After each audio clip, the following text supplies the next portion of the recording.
드리겠습니다. 하나님 감사합니다. 새해 첫 예배 조금씩 날짜가 지나긴 했지만 하나님 앞에 저희가 드립니다. 올 한 해도 다른 무엇보다 예배하는 저희가 되어지면 좋겠습니다. 아마 올 한 해도 우리 캠고성교회 지체들은 바쁠 것 같고 또 많은 일들을 쳐나가며 또 달려가야 될 것이라 생각이 듭니다. 그러나 아무리 바빠도 아무리 힘겨워도 하나님을 예배하는 삶에 타협지 않게 하여 주시고 무엇보다 다른 것으로 나의 삶을 인도받는 것이 아니라 주의 말씀으로 인도받고자 각오하고 주께 나아가 주님이 하시는 그 일을 꼭 보고자 하는 그 열망으로 사로잡혀 주님 앞에 더 가까이 가는 우리 성교의 지체들 될 수 있도록 주님 붙잡아 주시옵소서. 올 한 해도 주님께서 당신의 크신 손을 우리 성교의 지체들 각각에게 임하게 하실 것을 믿사오며 오늘도 말씀을 우리에게 주실 것을 또한 기대하오며 살아계신 예수님의 이름으로 기도합니다. 아멘. 여러분 사람이 이렇게 위로를 받고 은혜를 받을 때 생각보다 큰 것이 필요 없다라는 것 여러분 잘 아시리라 생각합니다. 제가 여러분과 이제 벌써 시간이 제법 됐지만 그러다 보니까 제가 나누는 간증도 여러분 이제 거의 대부분 다 아실 것 같고 아마 한번 했던 얘기인 것 같기도 한데 제가 이렇게 도움을 받았던 것 중에 가장 기억에 나는 것은 10,000원의 도움이 기억이 납니다. 이게 어떤 도움이냐면 제가 이제 고신대 다닐 때 늘 좀 생계가 좀 어려웠었습니다. 교회 사례라는 것이 제가 개척교회 첫 사역을 시작했거든요. 그러니까 기억이 납니다. 그때 한 20만 원인가 이래 줬던 것 같아요. 벌써 세월이 좀 많이 되긴 했지만 그러다 보니까 이제 사실 식비하고 차비만 쓰고 나면 돈이 없죠. 그래서 지금 이제 결혼한 저희 이제 사모가 그때 이제 벌써 교제를 하고 있는 중이라 많이 도와줬었습니다. 그래도 늘 궁핍한 것은 이로 말할 것이 없었죠. 하루는 이제 수요일이었던 것 같습니다. 그 학교가 이제 고신대학교가 이제 영도에 있으니까 그리고 제가 그때 사역을 했던 교회가 서대신동에 있었습니다. 제법 거리가 되다 보니 이제 가야 되는 상황이니까 학교에 올라갔는데 수중에 돈이 한 푼도 없는 겁니다. 차비도 없었고 밥값도 없는 상황에서 딱 그날 돈이 떨어진 거예요. 올라오는 차비까지만 있었던 것 같아요. 저 이제 기억이 그런데 그리고 이제 돈이 떨어지니까 조금 화가 나는 거예요. 하나님 너무 하신 거 아니냐. 어떻게 이렇게 매몰차게 딱 떨어지게 만드셔서 올라오는 것까지는 좋은데 못 내려가게 하냐 이런 생각이 들어가지고 학교에 이제 기도실이 있습니다. 뭐 신학교니까 들어가서 수업도 안 들어가고 기도만 했습니다. 하나님 돈 달라고 차비 좀 내놓고 밥값 좀 내놔라고 이 좀 사역자를 불러놓고 하나님 이렇게 매몰차게 모른 척 하면 되냐고 부르짖고 기도한데 아무도 안 도와줍니다. 당연히 아무도 안 도와줘. 그 누가 기도실 찾아서 돈 주겠습니까? 혼자 그냥 이게 참 그래요. 그래서 막 뒹굴었습니다. 그리고 이제 뭐 이제 학교에서 이제 마칠 때 돼서 이제 내려가야 되니까 또 교회도 가야 되니까 이제 틀레틀레 내려가면서 섭섭한 거죠. 그래서 그래도 뭐 마음 잘 줄수리고 하나님 안 주시는갑다. 그럼 또 어떻게 해야 됩니까? 빌려야죠. 길에 가다가 이제 사람들에게 돈 빌릴 요량으로 즉 내려가고 있는데 이제 사역을 하다 보니 이제 정장을 입죠. 또 이제 전도사라고 이제 단벌 정장 하나 있는 거 수요일에 입고 갔다가 내려가는 도중에 짠주머니에 손이 좀 들어가게 됐습니다. 주머니에 손이 딱 들어갔는데 이 봉투가 하나가 있는 겁니다. 놀랬어요. 정장을 뭐 제가 봉투를 넣지 않으면 누가 넣을 사람도 없는데 보니까 흰 봉투 하나가 들어있는데 봉투를 여니까 안에 10,000원짜리가 딱 하나 들어있는 겁니다. 놀랬어요. 놀래가지고 이 봉투가 누가 준지도 아직도 모릅니다. 한 30년 지난 세월인데 누가 줬는지도 모르고 봉투에 10,000원이 딱 들어있는 거예요. 그 10,000원이 차비와 밥값과 그리고 그 다음날 차비까지 되는 돈이었거든요. 그래서 봉투를 듣고 한참 서 있었습니다. 솔직히 너무 무섭더라고요. 하나님 앞에 밥값과 차비를 다 냈거든요. 그러니까 아침부터 넣어놓으신 거예요. 넣어놓으셨는데 저는 몰랐던 거죠. 그리고 실제로 그 돈이 어디서 나왔는지 모르지만 아마 주일날 예배 드리고 나서 이렇게 보통 이제 정장을 벗어놓고 얹어 놓으니까 그 교회가 굉장히 가난했거든요. 성도님들도 정말 힘든 가정들이었습니다. 그러니까 이제 저에게 직접적으로 주지 못하셨고 한 분이 아마 봉투에 넣어서 기도하는 마음으로 제 안주머니에 넣어놓은 것 같아요. 그러니까 그 돈은 한 3일 전에 하나님께서 미리 넣으신 거고 딱 내가 기도할 때를 아시고 보여주신 겁니다. 너무 무섭더라고요. 하나님께서 나에게 이 일을 허락하셨고 이렇게 걸어가야 되는 시간이기 때문에 불평뿐만이 아니라 하나님께 감사함으로 나아가라는 의미로 들리고 더더욱 성도님들의 그 손길이 너무 감사한 겁니다. 아, 내가 사람에게 사역하는 것이 아니라 하나님을 믿고 가는 길이고 하나님과 함께 동역하는 거구나. 그래서 그날 너무 용기를 얻어서 내려갔습니다. 그리고 감사하게 그날 저녁에 또 저희 이제 사모가 통장에 돈 넣어주셔가지고 또 이제 풍족한 생활을 좀 했죠. 때론 우리 삶에 이렇게 작은 손길, 보이지 않는 손길들이 우리를 하나님으로 끌어가게 됩니다. 그러나 꼭 기억해야 될 게 하나님이 언제나 사람의 손을 통하여 전달한다는 거죠. 그래서 아마 그렇게 하신 분은 평생 내가 이 돈이 어떤 가치로 써졌는지 모르겠지만 그분 손에는 또 하나님에 대한 기쁨이 안 넘치겠습니까? 그리고 동일하게 저도 그분의 손길을 통하여 단돈 10,000원이지만 얼마나 감사했는지 하나님 앞에 고마움밖에 없었던 한 시간을 보냈던 것이 기억납니다. 실제로 도움에는 큰 손이 필요하지 않습니다. 그리고 하나님의 사랑을 보일 때는 큰 가치도 필요 없습니다. 작은 가치, 그것이 사랑이 담겨있냐 안 담겨있냐가 중요하지 않은가 싶습니다. 오늘 본문에 그 사랑을 받아서 한 가정이 살아나고 한 민족이 살아나는 이야기로 들어가기 시작하죠. 저희가 룻기를 쭉 살펴보고 작년 말쯤에 그 얘기를 조금 마무리하면서 이제 룻이 이제 보아스의 밭에 가서 우연히 하나님의 은혜를 경험하게 되었다. 그래서 작년 말에 그것을 이제 교회의 역할로 저희가 설명하면서 이제 한 해를 마무리했었습니다. 그리고 그 이제 교회라 부를 수 있는 그 보아스의 밭에서 룻이 큰 은혜를 경험하고 이제 집으로 돌아오게 됩니다. 근데 오늘 본문은 집으로 돌아오면서 룻의 손에 조그만 무언가가 들려 있었다라고 얘기하면서 본문이 시작되지요. 그게 이제 17절입니다. 이렇게 얘기합니다. 룻이 밭에서 저녁까지 줍고 그 주운 것을 떠니 보리가 한 에바쯤 되더라 라고 되어 있습니다. 성경은 참 독특하게 룻이 보아스의 밭에서 어느 정도의 곡식을 챙겨갔는지를 기록해주고 있다는 거죠. 실제로 그래 중요하지 않은 내용 같지만은 성경에 중요하지 않은 게 어디 있겠습니까? 그렇게 볼 때 이 보아스가 룻에게 준 것다기보다는 이제 걷어간 거겠죠. 걷어간 에바라는 것은 어떻게 보면 오늘 우리가 나누는 설교 가운데 핵심 구절이 될 수도 있다라는 거죠. 사랑 우리 캠코 선교 지체 여러분, 한 에바가 어느 정도 용량인 줄 아십니까? 실제로 잘 모릅니다. 이 성경 부피나 분량들은 정확하게 지금 현대인들이 잘 구분하기 쉽지 않습니다. 그러나 뭐 거두절미하고 여러 신학자들이 연구해 본 결과로 한 에바는 한 10kg에서 15kg 사이가 될 것 같다라고 얘기합니다. 자, 그러니까 이 룻이 보아스의 밭에서 챙겨간 곡식은 그냥 어중 잡아서 13kg 정도라고 얘기해 봅시다. 자, 13kg. 그래 큰 곡식 아닙니다. 물론 보리 13kg 정도 들고 가면 두 여인이 한 달은 넉넉하게 먹을 것 같습니다. 그러나 금액으로 따지면 정말 얼마 안 될 것이고 보아스의 입장에는 그냥 바람에 날려가는 겨와 같은 존재입니다. 그러나 13kg를 손에 얹어 주었을 때 근데 그게 단순하게 얹어준 게 아니라 사랑을 담아서 우리가 그걸 이제 저번 달에 설교했잖아요. 보아스가 룻을 얼마나 귀하게 여깁니까? 하나님을 쫓아서 저 먼 모압에서 떠나 이스라엘까지 온 것을 알고 있기에 또한 친족임을 알고 있기에 지극정성으로 챙겨주고 다른 사람에게 어떤 일을 하지 못하도록 하면서 그를 칭송해주며 높여줬단 말입니다. 그렇다고 해서 금은보화를 엉겨준 건 아니에요. 그러니까 네가 노동한 만큼 가져가라. 그리고 가져간 게 13kg죠. 근데 말입니다. 이렇게 13kg를 가지고 집에 돌아가니까 집이 난리가 나는 거죠. 난리 나봤자 뭐 시어머니 한 사람밖에 없지만 시어머니가 회복이 된다는 거예요. 이게 참 놀랍습니다. 여러분 우리가 설교를 좀 나누면서 나오미가 고향에 돌아가고 난 다음에 얼마나 좌절하며 무너졌던 거 한번 나눴죠. 그리고 기억나십니까? 나오미가 왜 무너졌습니까? 비교 때문에 무너졌다 얘기해 드렸습니다. 절대적인 가치, 하나님의 사랑을 온전히 파악하면 문제가 안 됩니다. 여러분 올 한 해도 사랑과 비교하면 100% 여러분 신앙에 흠집이 납니다. 오직 하나님만 보고 하나님 안에서 나를 평가하십시오.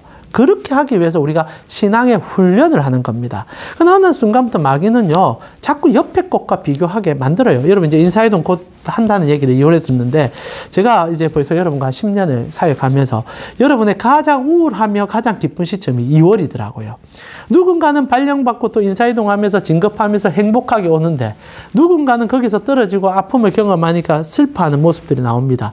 그래서 참 안타까움은 그런 과정 속에서 왜 나는, 그리고 나에게는 왜 이런 일이? 라는 생각이 갑자기 들어오는 순간 주님도 싫어지고 회사도 싫어지고 그리고 나의 정체성도 흔들리는 경우들이 참 많은 거 여러 번 경험하게 됩니다.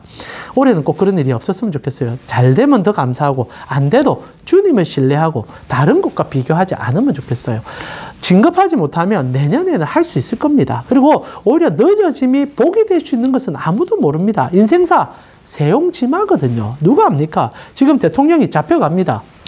2년 만에 그렇게 내려올 줄 누가 알았습니까? 아무도 몰랐어요. 그렇게 영원히 있을 줄 알았는데 아무도 모릅니다. 또 절에 갔다가 또 어찌 될지도 모르는 일입니다.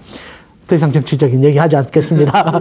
아침에 뉴스를 듣고 그렇게 왔습니다. 무조건 아프고 떠나서 왔습니다. 근데 중요한 것은 아무것도 모르는 건데, 근데 중요한 것은 나오미가 자기 고향에 도착하자마자 나보다 못 살았다 생각하는 사람들이 추수의 기쁨을 누리면서 너무 행복해 하니까 순식간에 다 무너진 거예요. 나는 비참한 여인이요, 나는 마라와 같은 쓴 인생이다 라고 얘기하면 집에서 아무것도 안 합니다. 그냥 죽은 사람이 되어버린 거예요. 그러면서 이제 룻이 어머니 먹을 거 찾으러 가야 됩니다. 그때도 이래 말합니다. 그냥 네 할 길 해라. 아무것도 못합니다. 그런데 말입니다. 이 룻이 하루 만에 보리를 13kg 딱 들고 오니까 룻이 그냥 자리에서 일어나요. 참 아이러니하지 않습니까? 여러분, 때로는요, 사람을 살릴 때 말로는 안 된다는 것이 오늘 본문의 또 표현이긴 합니다. 표현을 해 주셔야 돼요. 여러분, 우리는 사람인지라 표현하지 않으면 모릅니다. 특히 우리 선교에 같이 있으시면서 여러분은 작년 한 해 같이 있는 지체들에게 어느 정도의 하나님의 마음을 표현해 보셨습니까? 여러분, 우리 선교회가 잘 됐으면 좋겠습니다. 그럼 잘 되기 위해서 우리가 뭘 해야 될까요? 표현하셔야 합니다.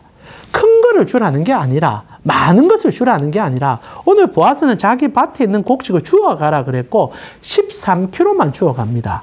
그런데도 13kg에 나오미가 일어나요. 신앙의 기쁨을 회복하고 오늘 본문에 보면 하나님을 찬양하고, 그리고 목적이 생기고, 우리가 다음 주에 나누겠지만 인생 전반이 바뀌어버립니다. 큰 것이 필요 없다는 거예요. 사랑에는 작은 마음이 담기는 게 전부입니다. 결국 하나님께서 우리에게 요구하는 것은 수십억을, 그리고 수천만 원을 도와줘라는 얘기가 아닙니다. 오늘 본문에 보리 13kg 얼마 될 것 같습니까? 물론 그때의 환산으로 보지 말고 우리의 환산으로 봅시다. 쌀 10kg 사보신 적 있으십니까? 쌀로 봅시다. 그러면 얼마 정도 합니까? 제가 얼마 전에 농산물 한번 다시 보고 왔어요. 설교하기 위해서. 지금 한 2만 원에서 3만 원 합니다. 요즘은 어딜 가도 부족하면 5만 원에서 10만 원 해줘야 됩니다. 그럼 2, 3만 원은요, 정말 큰 가치가 아니죠. 밥 한 끼 요즘 만 원 하지 않습니까? 한 2끼 안 먹고 남에게 도와줄 수 있는 가치입니다. 근데 여러분 생각해 보세요. 2, 3만 원 쓰고 한 집안을 살릴 수 있다면 못할 일이 뭐가 있겠습니까? 여러분 2, 3만 원 쓰고 캠코 선교회를 부흥시킬 수 있다면 왜 못합니까? 근데 안 하는 거예요. 못하는 거예요. 왜요? 우리 살기 바쁘니까. 남하고 비교하기 바쁘니까. 근데 이 룻이라는 인물과 보아스라는 인물은 하나님을 너무 사랑하니까 사랑으로 그냥 표현을 했던 게 전부였어요. 그리고 손에 쥔 것은 사실 1, 2만 원에, 많으면 3만 원의 가치밖에 없습니다. 그러나 그것을 룻에게 나오미에게 주는 순간 룻은요, 그 보리를 통하여 하나님을 만났고, 그리고 하나님이 전해주는 사람의 사랑을 느끼기 시작했다는 거예요. 저는 2025년 올 한 해 여러분이 이런 보아스와 룻의 역할을 꼭 해줬으면 좋겠습니다. 여러분, 여러분의 사무실에 삭막할 수 있다라고 생각해요. 자본을 쫓는 것은 언제나 피 맺힌 절규가 넘쳐 흐르게 되어 있습니다. 거기서 하나님을 아는 사람들은요, 한 번쯤 더 오늘 같은 사랑을 보여줘야죠. 커피 한 잔 뽑아서 갖다 주면 됩니다. 옆에서 누군가 너무 지쳐서 한숨을 푹푹 쉬는 사람이 있으면 말하지 말고 그냥 커피 한 잔 뽑아서 탁 건져주고 어깨 치고 힘내라. 여러분 그 말 한마디가 여러분이 상상하지 못할 일을 할 수 있음을 알아주셨으면 좋겠어요. 특히 우리 선교의 지체들 가운데 오늘 또 많은 분이 빠지셨는데 아마 여러 가지 바쁨과 지침으로 빠진 분도 한두 분 있을 수 있다고 생각합니다. 여러분 알고는 계십니까?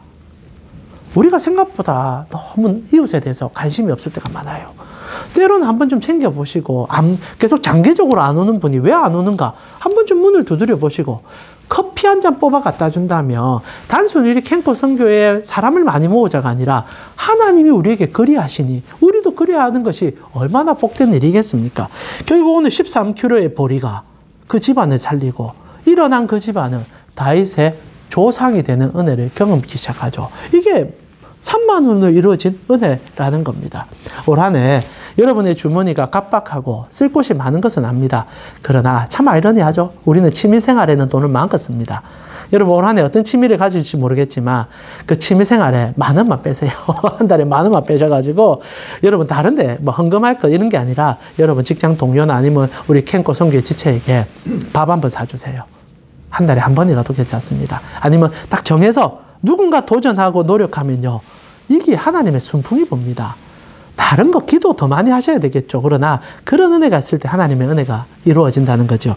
그리고 우리는 또다시 다른 것을 또 보게 될 것 같아요. 자, 오늘 이렇게 보아스와 룻의 작은 섬김이 한 집안을 살리고 있는 과정을 보여주고 있는데 근데 그 집안의 나오미가 왜 무너질 수밖에 없었는지 또한 본문은 가르쳐주고 있다는 겁니다. 그 확실한 한 가지의 뜻은요. 이 나오미라는 여인은 굉장히 사람을 이해타산적으로 보고 있었다는 것이 오늘 본문의 증거입니다. 그러니 비교가 일어났고 그리고 자기보다 좋은 사람을 만나니까 오히려 실망해서 무너지는 일이 생긴 거예요. 오늘 이렇게 13kg의 보리를 들고 온 이 룻을 만났을 때 나오미가 너무 감격하면서 자기의 속마음이 터져나오기 시작합니다. 그게 이제 여러분과 함께 보고 싶은 19절이에요. 오늘 이 구절 읽고 말씀 마무리했으면 좋겠는데 19절입니다. 같이 한번 읽어볼까요? 시어머니가 그에게 이르되 오늘 어디서 주었느냐 어디서 일을 하였느냐 너를 돈 본 자에게 복이 있기를 원하노다 하니 룻이 누구에게 일했는지를 시어머니에게 알게 하여 이르되 오늘 일하게 한 사람의 이름은 보아스이다 하는지라. 어떻게 보면 왜 룻이라는 여인이 그 절망 가운데도 쓰러지지 않을 수 있는지 그리고 이 나오미란 여자는 지금 모든 것이 형통할 수 있는 가치 속에서도 무너질 수밖에 없는지에 대한 정확한 증거를 보여주는 구절이 19절이라는 거예요.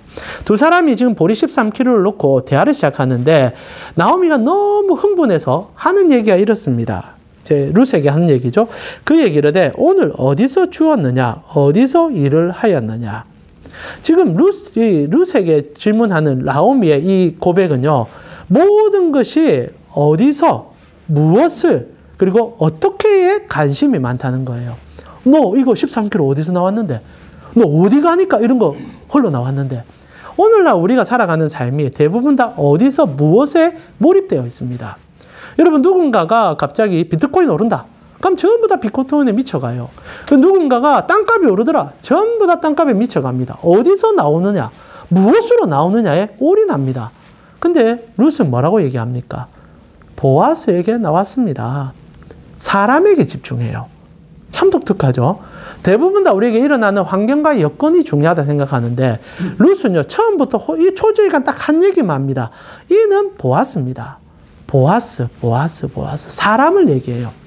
룻은요 사람을 만나고 사람과 교제하고 사람으로 즐거워하는 여인이었다는 겁니다. 그러나 나오미는요 모압에 있을 때도 그렇고 이스라엘 있을 때도 그렇고 신앙을 회복하는 과정에도 사람의 중요성이 그렇게 필요하지 않은 인물이에요. 무엇이 어떻게 그리고 어떤 방법으로 주어지느냐. 그게 목적인 겁니다. 여러분 우리가 신앙생활을 똑같이 해도요. 교회 안에서도 하나님의 사람으로 살아가는데도 환경과 여건만 보는 사람들이 제법 많아요. 그리고 환경과 여건을 보는 사람들은요. 거의 대부분 실망을 늘 합니다. 왜냐하면 환경은 내 마음대로 안 되거든요. 여건은 내가 조작할 수 없거든요. 근데 실망하지 않는 사람들이 있습니다. 사람을 챙기는 사람. 물론 사람 때문에 실망할 수도 있겠지만 하나님의 사람들은 사람에게 실망하기보다는 사랑할 대상으로 접근하는 경우가 분명히 있습니다.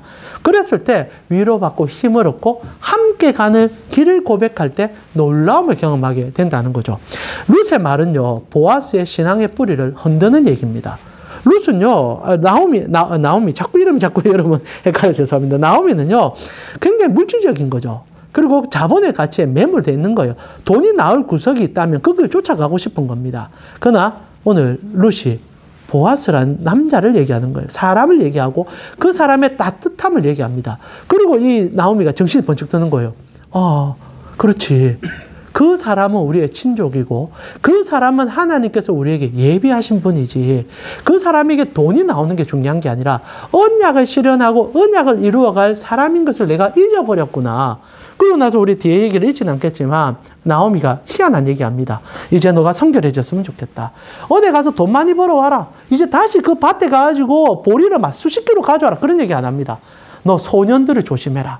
소녀들하고 함께 있으면서 몸가짐 바르게 하자. 이제 하나님이 일하는 것 같아. 하나님께 나아가자. 어디서 무엇이라는 얘기를 서로 같이 했으며 하나님을 못 봅니다. 돈이 나오는 것이 하나님이 될 거니까요. 그러나 이 두 여인이 룻의 고백을 통하여 하나님과 사람을 보기 시작하니까 하나님의 일하심에 집중하면서 오늘의 이야기는 마무리된다는 겁니다. 자, 오늘 설교는 두 가지 관점입니다. 첫 번째, 보리 13kg가 사람을 살릴 수 있듯이 여러분이 올 한 해 여러분이 사람을 살림에 사랑을 담아서 커피 한 잔, 밥 한 끼로 살려보자라는 얘기를 해드리고 싶습니다. 그러나 두 번째로 사람을 살리려면 여러분이 환경에 매몰되어서는 안 된다는 얘기를 해드리고 싶습니다. 직장에서 제가 이런 말을 한다는 것은 하나님의 은혜라고 생각합니다.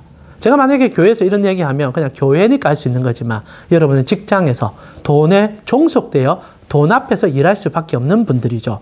그러나 저는 오늘 과감하게 얘기합니다. 주인 삼지 말라는 얘기입니다. 하나님을 주인 삼으시고 하나님으로 여러분의 직원들을 바라봐 주십시오.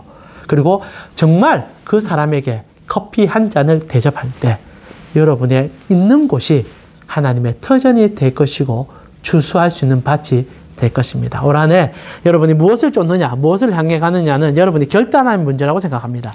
룻의 결단이 여러분의 결단이 되고 룻의 결단이 나오미를 변화시킨 것처럼 여러분의 사랑의 고백이 여러분의 직장에 그리고 여러분의 선교회에 큰 변화를 줄 수 있는 한 해가 되어지기를 기도해 봅니다. 이제 우리 같이 한번 기도하면서 나아갈까요? 어렵죠. 제가 목사이니까 이런 얘기 하고요. 여러분이 아마 돌아가시면 또다시 거친 풍랑 같은 이 직장 생활에 매몰될 수밖에 없음을 압니다. 그러나 하나님의 사람임을 잊지 말아 주시고 다르게 좀 살아봅시다. 올 한 해는 조금만 더 달라집시다. 그래서 때로는 정말 저께서 울고 있는 지체에게 아무 사심 없이 차 한잔 대답할 수 있는 사랑을 내가 사랑받았으니까 사랑을 보여줄 수 있는 한 해가 되게 해달라고. 그래서 주님 올 한 해는 내가 직장의 가치를 쫓아서 행복한 것이 아니라 하나님이 이곳을 통치함을 알고 사람의 가치로 나아가 그 은혜를 경험하는 한 해가 되게 하여 주시옵소서. 우리 같이 한번 기도하면서 주께 나아갔으면 좋겠습니다. 같이 한번 기도드리겠습니다. 하나님 감사합니다. 오늘도 우리 사랑하는 캔코 선교회 지체들과 함께 올 한 해 주님의 길을 걸어가고자 오늘 이 룻과 나오미의 대화를 살펴보았습니다. 하나님, 우리는 하나님 앞에 무한한 사랑을 받은 지체들임을 압니다. 그러나 사랑을 받고 그 사랑을 행함에 정말 한정된 곳에서 그리고 내가 사랑할 수 있는 사람들만 사랑했던 안타까움을 작년 한 해도 살아내었음을 고백하오니 올 한 해는 이 룻의 손길이에 펼쳐지는 이 아름다움을 보면서 우리에게도 그 용기를 심어주는 한 해가 되게 하여 주시옵소서.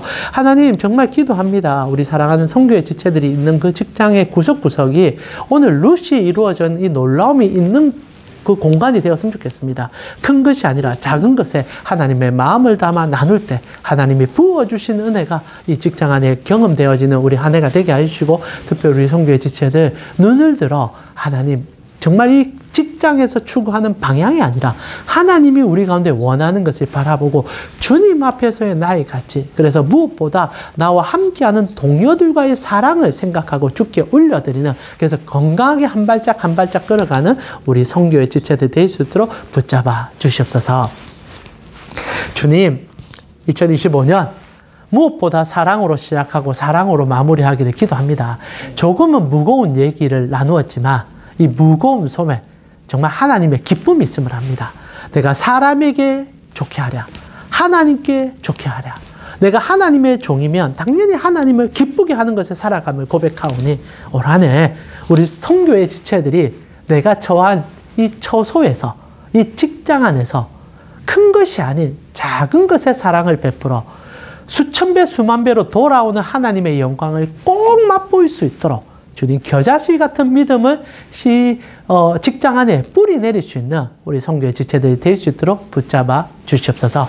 지금은 우리 주 예수 그리스도의 은혜와 하나님 우리 아버지의 무한하신 사랑과 성령님의 감화, 감동, 교통케 하심이 주님 앞에 사랑을 받았기에 그 사랑의 작은 부분을 나누고자 결단하는 캠코 성교의 지체들의 머리 위에 그리고 그 나눔으로 인하여 하나님께 주시는 풍성한 열매를 기대하는 이들에게 영원토록 함께 있을지어다.